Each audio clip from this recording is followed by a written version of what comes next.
Welcome to the Profitable Painter Podcast, Biography Edition, where we delve into the lives of some of history's most successful individuals to uncover strategies, tactics, mindsets that propel them to greatness. Today, we delve into the remarkable journey of an individual whose unwavering determination and pursuit of excellence revolutionized the fast food landscape. Join me as we navigate the journey of this remarkable individual and extract invaluable lessons you can apply to elevate your professional painting business. Get ready to be inspired to learn and to transform the way you think about success and leadership in your own entrepreneurial journey. Ray Kroc was an American entrepreneur renowned for transforming McDonald's into the world's leading fast food chain. Initially a salesman, Kroc discovered a small but efficient restaurant run by the McDonald brothers and saw it as a franchise opportunity.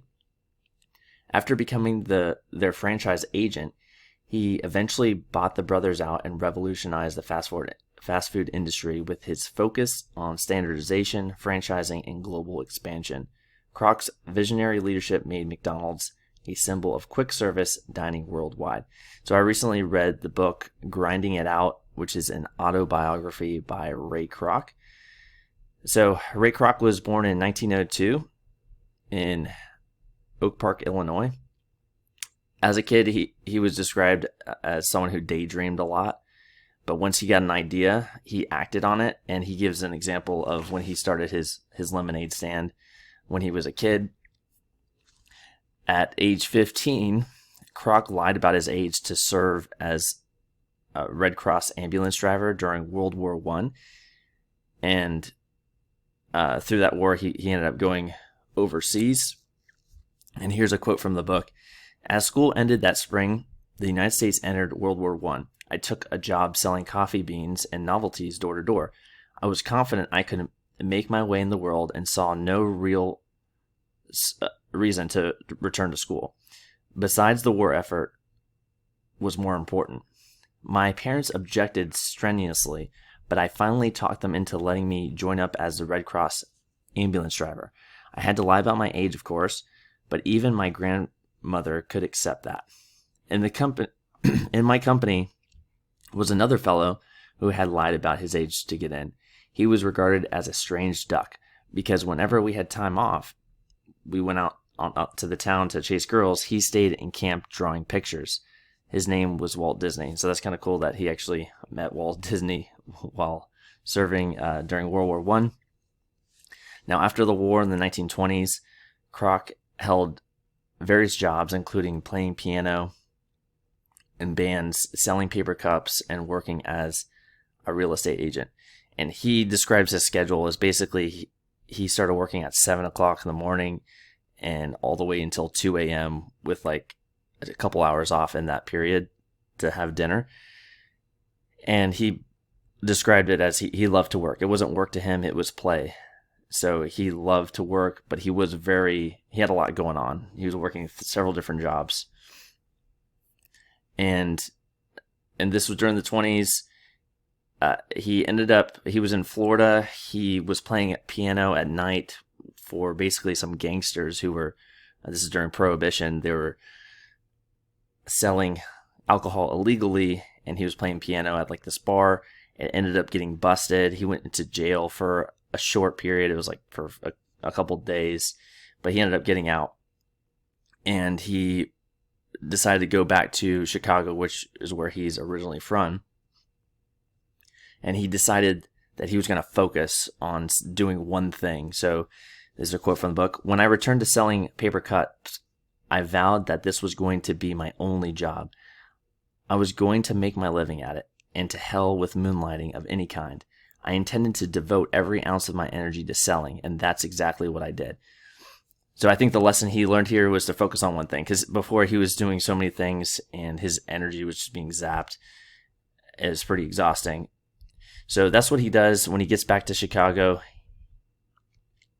from the 1930s and the 40s. Kroc became a successful salesman at Lily Tulip Cup Company, and he eventually comes across, he's very successful in doing his sales role. He actually becomes a sales manager, and he's bringing a lot of business to the Lily Tulip Cup company. And this is during the time when a lot of the stores were doing fountain drinks and milkshakes and that sort of thing. And so he'd go around and basically sell paper cups to them. And so that was he built up a lot of accounts like Walgreens. He got that account. And then eventually he came across someone who'd invented the multi-mixer, which is basically something that mixes milkshakes. And he thinks it's a great idea.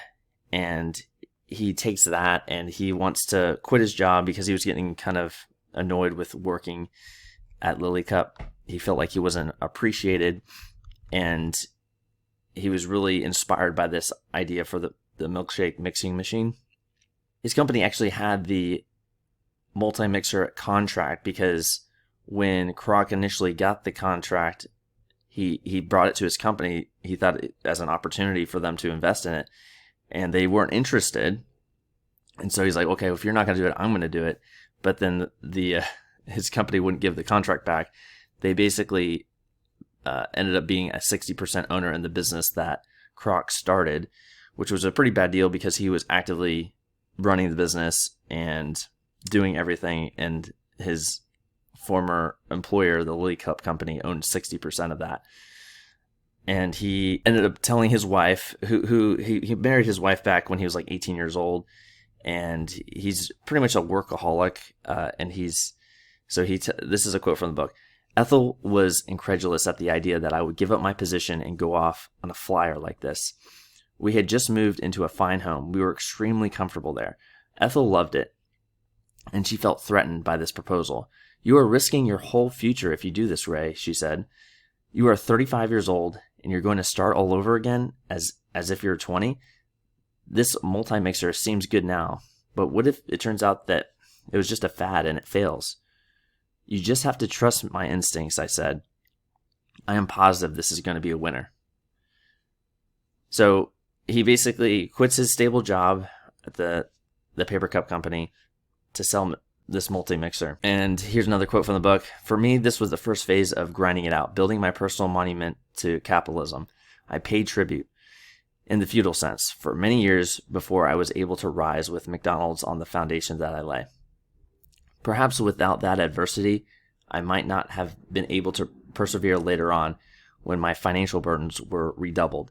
I learned then how to keep problems from crushing me. I refused to worry about more than one thing at a time, and I would not let useless fretting about a problem, no matter how important, keep me from sleeping.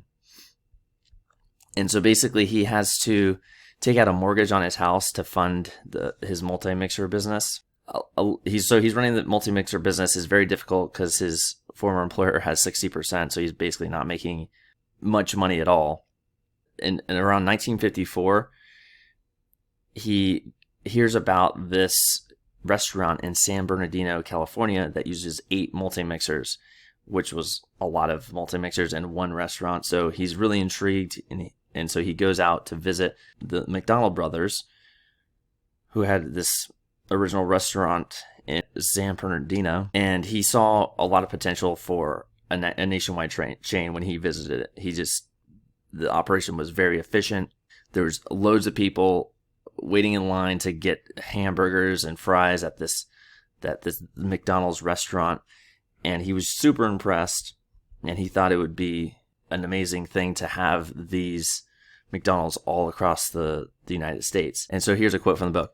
It was a restaurant stripped down to the minimum in service and menu, the prototype for legions of fast food units that later would spread across the land. Hamburgers, fries, and beverages were prepared on an assembly line basis. The simplicity of the procedure allowed the McDonald's to concentrate on quality in every step, and that was the trick.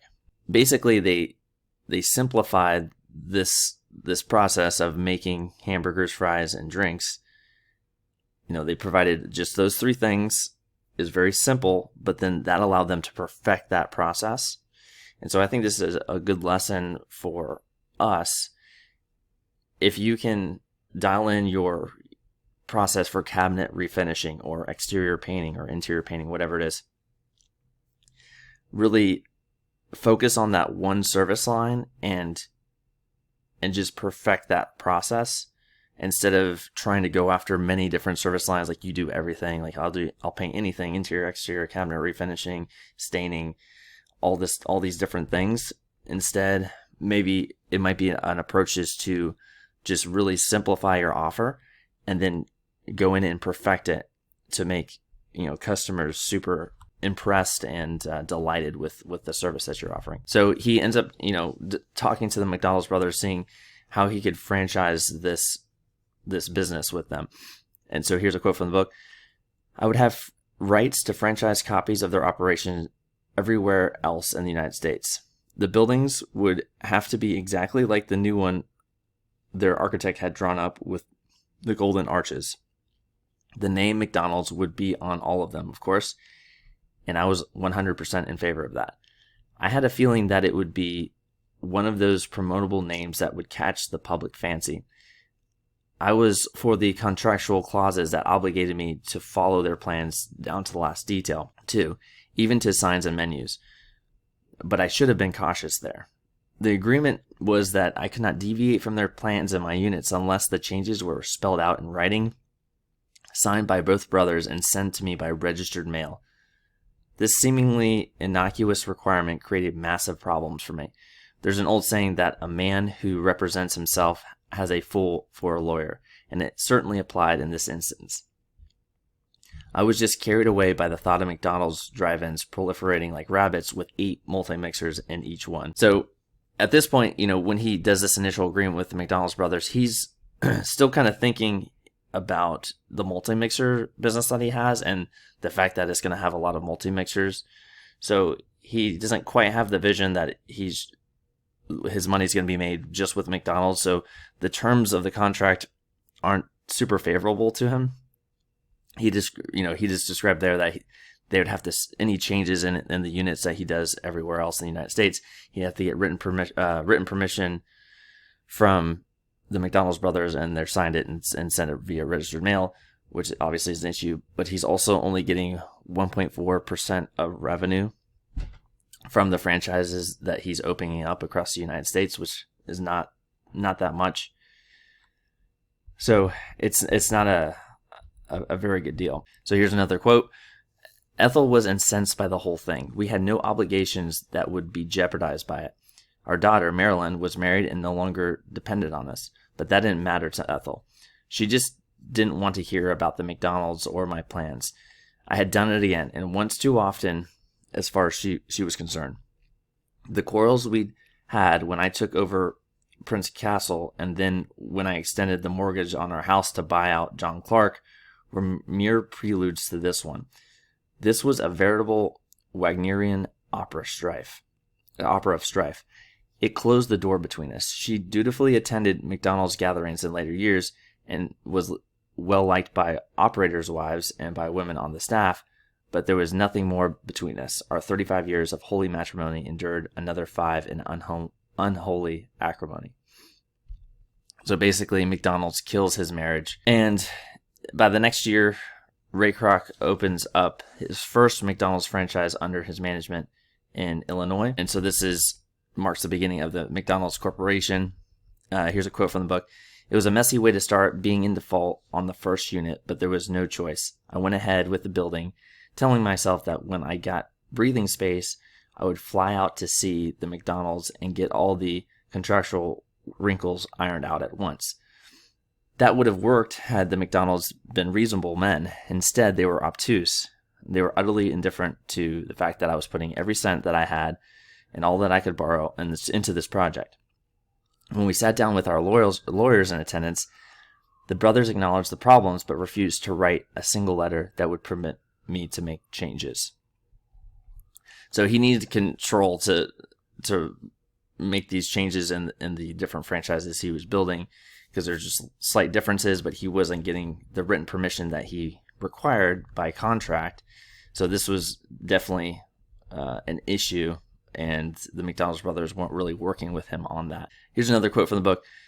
"It would drive down to Des Plaines each morning and help the place get ready to open. The janitor would arrive at the same time I did, and if there was nothing else to be done, I'd help him. I've never been too proud to grab a mop and clean up the restrooms, even if I happen to be wearing a good suit. But usually there were a lot of details to be taken care of in terms of ordering supplies and keeping the food operation going. So I'd write out the detailed instructions for Ed McLucky concerning them. Ed came in about 10 o'clock in the morning to open the store at 11. I would leave my car at the store and walk 3 or 4 blocks to the Northwestern station, where I'd catch the 7:57 express to Chicago and be in my Prince Castle office before 9 o'clock. In the evenings, I would commute back to Des Plaines and walk over to the store. I was always eager to see it come into view, my McDonald's, but sometimes the sight pleased me a lot less than other times. Sometimes Ed would have forgotten to turn off the sign when dusk began to fall, and that made me furious. Or maybe the lot would have some litter on it that Ed said that he had forgotten to pick up. Those little things didn't seem to bother some people, but they were gross affronts to me. I'd get screaming mad and really let Ed have it. He took it in good part. I know he was as concerned about the details as I was, because he proved it in his own stores in later years. But perfection is very difficult to achieve, and perfection was what I wanted in McDonald's. Everything else was secondary for me. So I think a couple of lessons here. So in themes that I've seen in other founders and leaders. So first of all is he leads from the front. He's not afraid to get his hands dirty, get in. He was doing the janitor's work at certain points. So he's not afraid to get his hands dirty. And, if your employees, your workers see that you're striving for perfection, they're going to model their behavior after you. And this is something that Jeff Bezos did.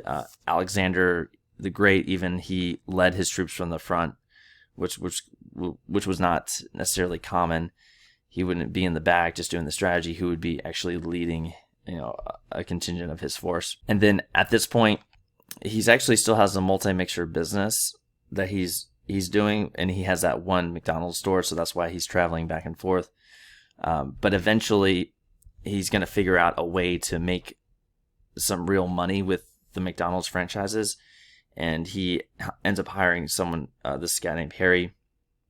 And here's a quote from the book. This was the beginning of real income for McDonald's. Harry devised the formula for the monthly payments being made by our operators that paid our own mortgage and other expenses plus a profit. We received this set monthly minimum or percentage of the volume the operator did, whichever was greater. After a time, we began realizing substantial revenues from the formula, and we could see that we're merely nibbling around the edges of this huge hamburger frontier we were exploring. So basically, once Ray starts getting more franchisees open, more McDonald's stores open, he realized, working with Harry, that owning the real estate and getting the payments from the franchisee was a lot more profitable than just relying on the royalties, because like I said before, he only was getting like 1.4%. And so it's kind of demonstrates just one little tweak in the way you're doing things can really have outsized results. And I kind of think of this as, for painting businesses, for gross profit. Gross profit is like the number one profitability measure you should be looking at. And if you can just get your gross profit up by a few percentage points, it's really going to have an outsized impact on your bottom line profit.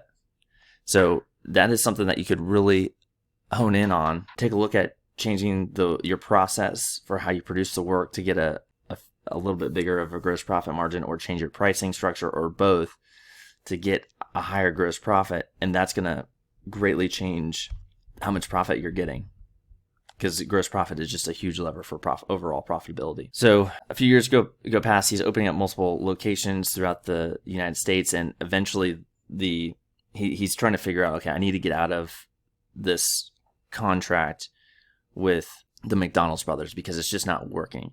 So he ends up basically calling the McDonald's brothers and saying, what price do you want? How much do you want for your share of the business? And they give him a number, $2.7 million, which is a lot of money especially, it's a lot of money now, but it's especially a lot of money back in 1961. So they asked for $2.7 million, and he's basically, he doesn't have that money at all. So his jaw drops to the floor when he hears how much money they want, but he wants to figure out a way to get out of this deal with them, and he wants to own, McDonald's completely. So he figures out a way to finance it. So here's a quote from the book. It was an extremely successful deal. All concerned were happy. The 12 apostles, the 12 apostles is the group that helps him finance this. The 12 apostles wound up making $12 million on it. And while that seemed like a terrific price to pay, remember that we had been forking over 0.5% to the McDonald's brothers all along anyhow. The total cost of the transaction to us, about $14 million, was peanuts compared to what the corporation earned in the years that followed by retaining that 0.5% instead of paying it to Mac and Dick McDonald. On today's system-wide sales of more than $3 billion, that 0.5% would be up there over $15 million a year. And so this was written back in 1977, and they were doing $3 billion then. McDonald's now is doing, I think 10x that at least. So it's they asked for 2.7. He does some financing with 12 apostles, and 12 apostles basically got a percentage of the revenue, which was 0.5%, which was what the McDonald's brothers were getting anyway. And so they pay off 12 apostles over the course of a few years.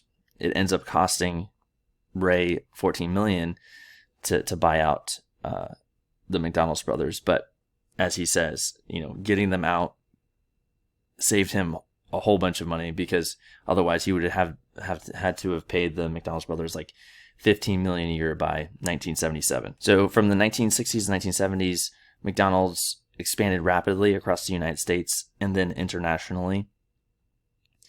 And here's a quote from the book. I maintain that authority should go with a job. Some wrong decisions may be made as a result, but that's the only way you can encourage strong people to grow in an organization. Sit on them and they will be stifled. The best ones go elsewhere. I knew that very well from my past experience with John Clark at the Lilly Tulip Cup. I believe that less is more in the case of corporate management. For its size, McDonald's today is the most unstructured corporation I know, and I don't think you could find a happier, more secure, hardworking group of executives anywhere.